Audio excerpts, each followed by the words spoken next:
But now, what about young people who want to start lifting weights? We're seeing a lot of this now. So what do you say to that? So one of the biggest things with youth athletes is understanding how development works, right? So one of the biggest concerns for lifting weights is something that Carlos mentioned earlier, bad technique. So if you have a youth athlete who's interested in lifting weights, first you have to measure the maturity of that person, male or female. You just have to know that they're going through some form of puberty. But the biggest concern is at every joint, right? At every hinge of the joint, we have growth plates.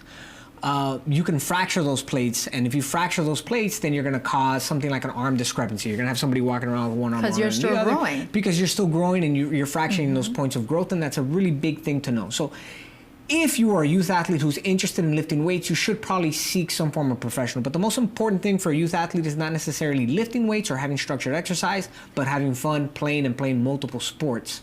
And we have some discussions, me and Carlos have had discussions about early sports specializations in kids, but you can keep telling us about some of the other things about youth training. Yeah, so I mean, personally, I've been training youth athletes for over 6 years now. And that's probably the biggest key. Brian hit it right on the head there, is just get out, have fun, move, get active, right? It's not so much about specializing these young kids at such a young age, right? That's where you see a lot of overuse injuries, really. And so you don't want to throw a bunch of weight at them that, they're not these little bodybuilders per se, right? But we're seeing a lot of that, which is so scary. This in social media, you see, or like little ninjas. You're seeing a lot of these kids get early into this strength training. They do.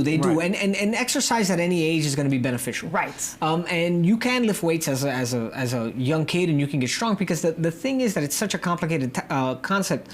There's sensitive phases in development, right? We know that. Like, as a child is hitting puberty, you can do certain things, and those things that you do at a young age can carry over. So if you're a kid who plays a lot of sports, you're going to note that as you're older, you're going to be a little more coordinated than some of your friends who didn't do any physical activity growing up, right? They're not going to be very coordinated.